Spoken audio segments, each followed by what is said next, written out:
ndabashuje mu izina rya Yesu abakurikiranye Impuhwe z'Imana TV. Nongeye kubasuhuza bari mu Rwanda, bari hanze y'igihugu cy'u Rwanda, abari i Burayi, muri Amerika, ku mugabane wa Aziya. Ndabashuje mu izina rya Yesu Kristo.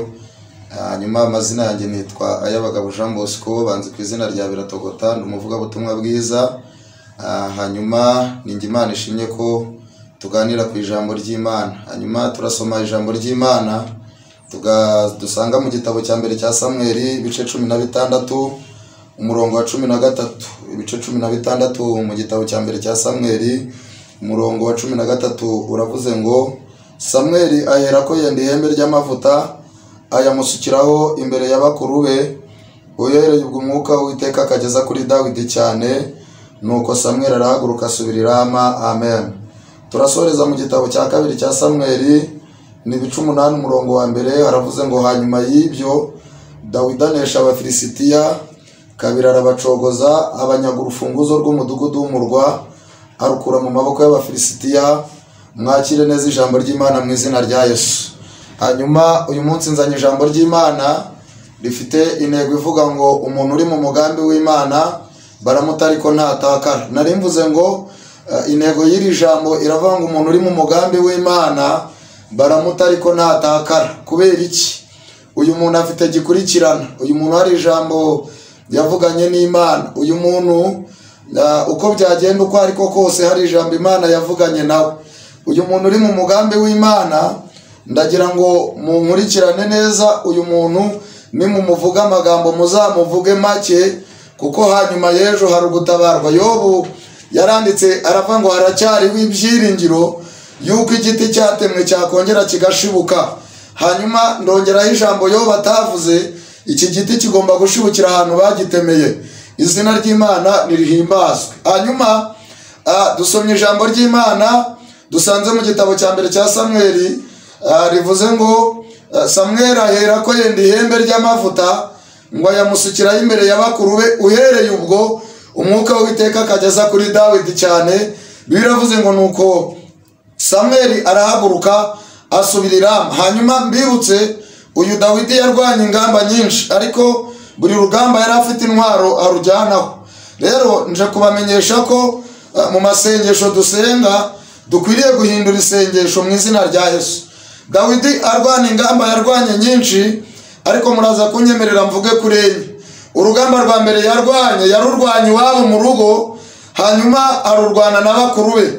Uru rugamba ajya kururwana ntago yajyanye mashinigani, nta nubwo yagiye ababwira ko yize ku ngufu azi gutera ibipfunsi. Oya, ahubwo Bibiliya irabitubwiye, intwaro yarurwanye ni amavuta Samueli yazamukanye ngo ayamusukiraho imbere y'abakuru be, uhereye ubwo umwuka w'Uwiteka akageza kuri Dawidi cyane. Hanyuma Dawidi akimara gusukaho aya mavuta yakoze ibintu bibiri nakunze. Icya mbere yashimiye Imana, icya kabiri arahiga. Yashimiye Imana ati, nta magambo dusanga muri Zaburi ya 23 yaravuze ngo, Uwiteka niwe mwungeri wanjye sinzakena, aravuga ngo aryamisha mu cyanya cy'ubwatsi bubisi, ngo anjyana iruhande rw'amazi adasuma, aravuga ngo asubiza intege mu bugingo bwanjye, ngo anyobora inzira yo gukiranuka ku bw'izina rye. Aravuga ngo naho nanyura mu gikombe cy'igicucu cy'urupfu sinzatinya ikibi cyose, kuko inshyimbo n'inkoni yawe ari byo bimpumuriza. Ageze ku murongo wa 5 niwo nashakaga, aravuga ngo ntunganyirije ameza mu maso y'abanzi banjye. Wowe umurikiranye ndagira ngo nguhanurire, uhereye none ahangaha Imana igutunganyiriza ameza. Abakurwanya bahari, abakuvuga bahari, abaroga bahari, abatakwifuriza ibyiza bahari, akira gutunganyirizwa ameza mu izina rya Yesu. Arangije ahita higa ku murongo wa 6, aravuga ngo unsutse amavuta mu mutwe, igikombe cyanjye kiraseseka. Aravuga ngo nukuri kugirirwa neza n'imbabazi bizanyuma y'iminsi yose. Aravuga ngo kandi nanjye nzaba mu nzu y'Uwiteka iteka ryose. Nari mvuze ngo wakira andi mavuta mu izina rya Yesu. Wakira amavuta yo kwemerwa, wakira amavuta y'igikundiro, wakira amavuta y'ijambo, wakira amavuta yo guhindurirwa amateka, akira amavuta mu izina rya Yesu Kristo. Amen. Urugamba rwa kabiri Dawidi yarwanye, uru rugamba mbibutse ko ntago yajyanye ya mavuta, ahubwo Bibiliya iravuga ngo yajyanye ibintu bibiri. Ni ibihe? Bibiliya ivuga ko yajyanye intare n'idubu yishe, intare n'idubu yishe. Hanyuma uru rugamba ajya kururwana yarurwanye n'umugabo bita Sawuli. Ndagira ngo nkubwire, Sawuli wari ukuzengereje, Sawuli wakuvugaga, Sawuli wakurogaga, ndagira ngo nguhuze nicyo ugomba kumubwira. Hanyuma uyu Dawidi ajyayo ntabwo yajyanye amavuta, yajyanye bibiri. Nibiye intare idubu yishe. Mperutse kubwira iteraniro n'abankurikiranye ndababwira ngo nubona intare zikwasamiye kora inyuma, uzane intumbi y'iyo wishe uyinaga imbere y'izo nazo zizaguhunga. Narimvuze ngo nubona intare zikwasamiye kora inyuma, uzane intumbi y'iyo wishe uyinaga imbere y'izo nazo zizaguhunga. Wakwibaza ngo intumbi y'iyo wishe ni iyihe? Umunyamagambo navuga ko utazabyara, kora inyuma uzane impeta yakwambitse, umubwire ngo yakoze ubu bukwe no kuma abana izabama. Haleluya. Ibyo ngibyo nubyibagirwa. Haleluya. Nibavuga ko urugo urimo mutaberanye, kora inyuma ubabwire ngo yamaye uyu mugabo no kubaka izubaka. Nibavuga ko abana bataziga, kora inyuma ubabwire ngo yamaye abana no kumamenerevari zayima. Narimvuze ngo kora inyuma uzane intumbi y'iyo wishe. Ibyo nuburamo na kimwe, ndagira ngo nkurangire intumbi zizo wishe zizakurengera. Hari Imana yavuganye nawe, uzihutire muri Yesaya 57 ubabwire ngo kuko umwami Imana azanabara, nicyo gituma ntamwara. Ndagira ngo nkubwire ibyo kukumwaza byari bihari, ibyo kukumwaza byari bihari, ariko ntabwo Imana izemera haleluya kumwara, kuko hariyo mwavuganye. Iryo nuryibagirwa uzihutire muri Luka 1:37 hari ijambo rivuga ngo kuko ari nta jambo Imana ivuga ngo rihere. Ndagira ngo nkubwire ngo icyo yakubwiye no kugikora izagikora. Yabikubwiye badahari ariko izabisohoza bahari, yabikubwiye bavuga ariko izabisohoza bareba, mu izina rya Yesu Kristo wa Nazareti. Uwo ni umuntu uri mu mugambi w'Imana, uwo ni umuntu uri mu mugambi w'Imana. Baramuta ariko ntatakara, kubera ko hari ijambo yavuganye n'ishobora byose, hari ijambo yavuganye n'ivuga bikaba. Haleluya. Yategeka bigakomera. Niyo mpamvu nanjye nkubwiye ngo ubwoba nibushire. Niba waravuganye n'Imana, niba ari Imana mwavuganye, ibyo yavuze no kubikora izabikora. Luka yaravuze ngo iri jambo Imana yavuze ngo kugira ngo have inyuguti nini ngo isi n'ijuru byakurwaho. Ndagira ngo nkubwire wowe umurikiranye uri mu Rwanda, wowe umurikiranye uri hanze yacyo, mu izina rya Yesu Kristo ibyo Imana yavuganye nawe izabikora. Mama izabikora, papa izabikora, muko wewe wari wihebye niwongere kwiheba. Ijambo Imana yavuze ngo iririnda ibihe n'ibihe, yarangiza ikarinda n'umuntu yaribwiye abakubwira ko bitazakunda. Uyereye none ahangaha biremera mu izina rya Yesu. Uze kwizerana nanjye ngo uhuze n'urufunguzo. Uru rufunguzo Abafilisitiya barumaranye igihe kinini, bari bararutwaye. Niyo mpamvu warambagizwaga bikanga, niyo mpamvu wadepozaga bikanga, ariko wowe uri bwizerane nanjye ndaguhuza n'urufunguzo mu izina rya Yesu. Haleluya. Imana ishimwe cyane, Imana ihimbazwe.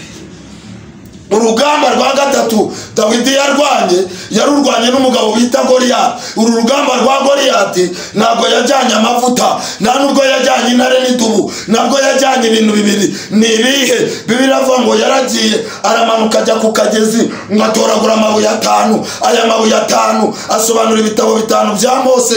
Hanyuma akimara gutoragura aya mabuye 5, haleluya haleluya haleluya, ibuye rya mbere ryitwa Itangiriro, irya kabiri baryita Kuva, irya gatatu baryita Abalewi, irya kane baryita Kubara, irya gatanu baryita Gutegeka kwa kabiri. Ndagira ngo uhereye umwanya Imana iguhibuye, kandi ribuye rize kwica Goliyati wawe. Urwandiko rwa mbere rwa Petero ibice 2 umurongo wa 3 Petero yaranditse hamwe n'uwa 4 aravuga ngo niba mwarasogongeye mukamenya ko uwo mwami agira neza, aravuga ngo ni mumwegere, niwe buye rizima ryanzwe n'abubatsi, ariko ku Mana rya mwaratoranyijwe reka abantu bakurwanye, hari yavuganye nawe reka abantu bakuroge, hari yavuganye nawe abantu baguhagurukire, wowe wegera iribuye niryo ryonyine rikomeza imfuruka mu izina rya Yesu.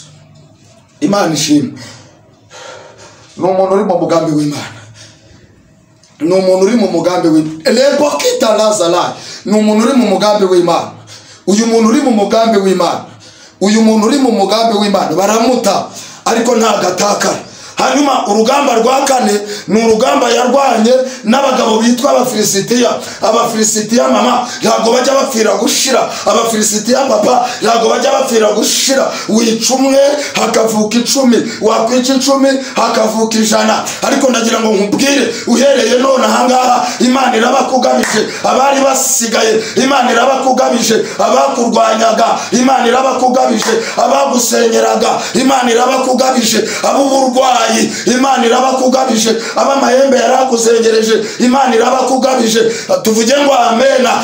Imana irabatugabije, babyemera batabyemera Imana irabatugabije. Hari imbaraga z'Imana zimanutse kuri twebwe, hari imbaraga z'Imana zigiye kubohora, hari imbaraga z'Imana zigiye gukiza.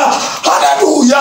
Hari imbaraga z'Imana mu izina rya Yesu. Sinzi Abafilisitiya wari ufite ngo nabahe, baba b'ubukene, baba b'ubushomeri, baba b'uburwayi za kanseri, za diabete, ndagira ngo wizerane nanjye mu izina rya Yesu, mumanure mu kidendezi. Haleluya. Ibi bintu biri bukunde. Haleluya. Uburwayi burakira, ibyanze biremera mu izina rya Yesu.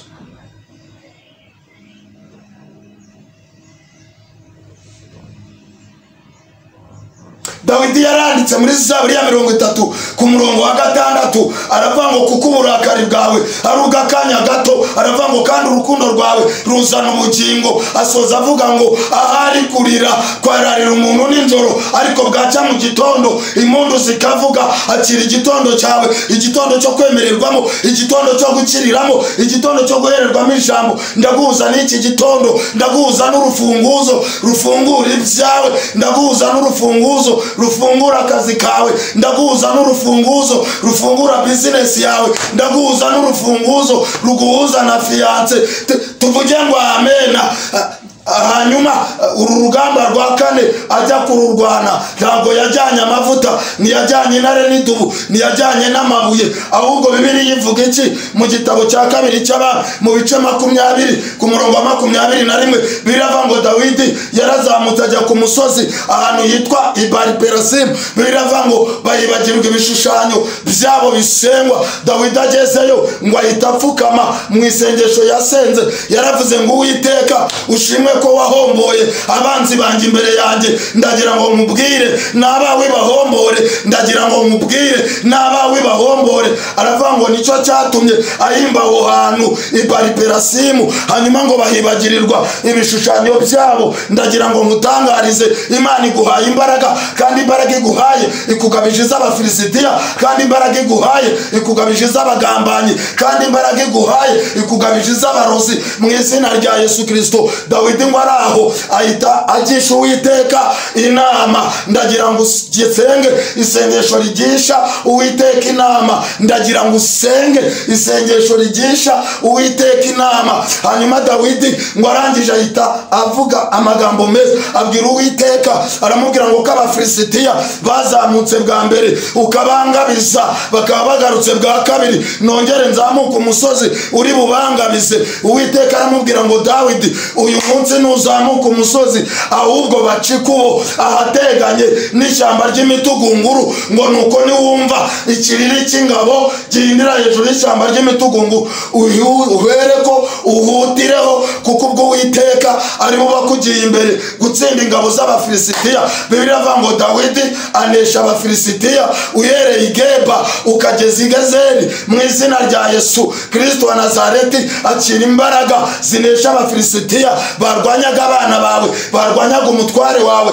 barwanyaga umugore wawe, barwanyaga akazi kawe. Akira imbaraga, ndaguhuza n'imbaraga, imbaraga zirema, ndaguhuza n'imbaraga, imbaraga zigukiza mu izina rya Yesu Kristo. Bibiliya yavuze mu bice 8 ngo hanyuma y'ibyo Dawidi anesha Abafilisitiya Yeremiya, kabiri arabacogoza, gatatu abanyaga urufunguzo rw'umudugudu w'umurwa. Akira urufunguzo rwawe, akira urufunguzo rwawe, aho uyerereye simazi, ndaguhuza n'urufunguzo rwawe rufungura ibyawe. Abafilisitiya barumaranye igihe kirekire, Abafilisitiya barumaranye igihe kinini, ariko akira urufunguzo, akira urufunguzo rwawe. Imana irarugaruye, abantu babyemera kandi batanabyemera, Imana irarugaruye, bakurwanya batakurwanya, Imana irarugaruye mu izina rya Yesu.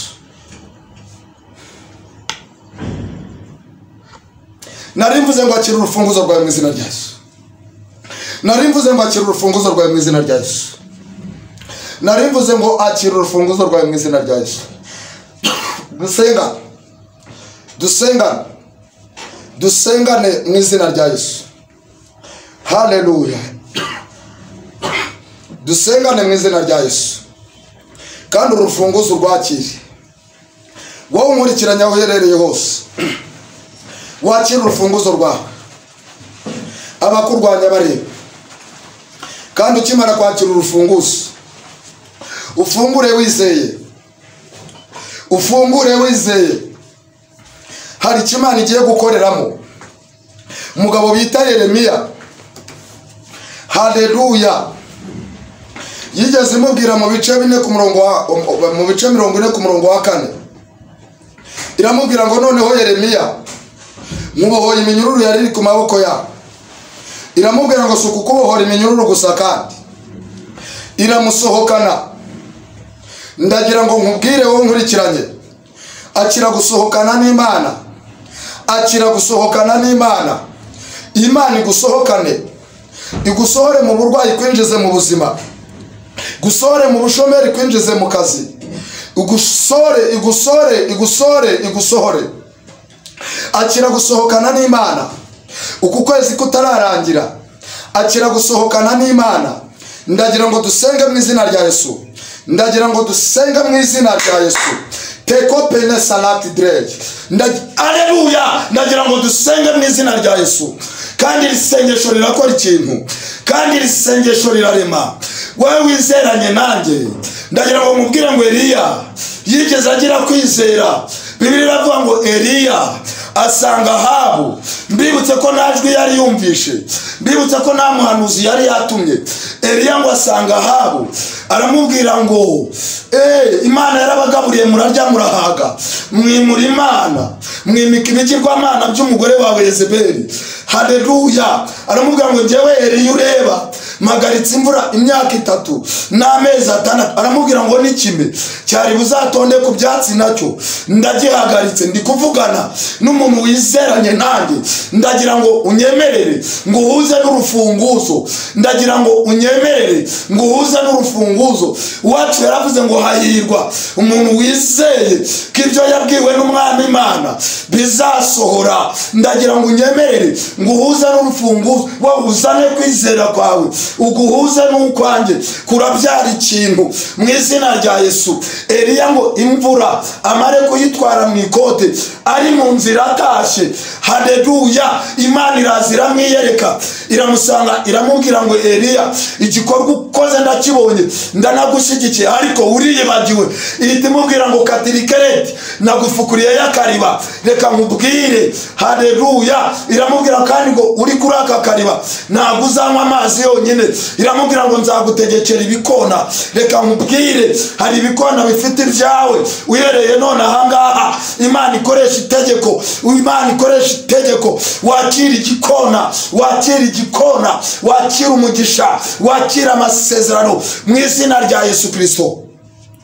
Ndaguhuza n'urufunguzo rwawe, ndaguhuza n'urufunguzo rwawe. Data, mu izina rya Yesu, uri Imana ikomeye, uri Imana ifite ubutware, uri Imana ifite ubushobozi, uri umuremyi w'ijuru n'isi. Nta na kimwe kijya kikunanira. Iyo uvuze biraba, iyo utegetse birakomera. Iyo uvuze biraba, n'iyo utegetse birakomera.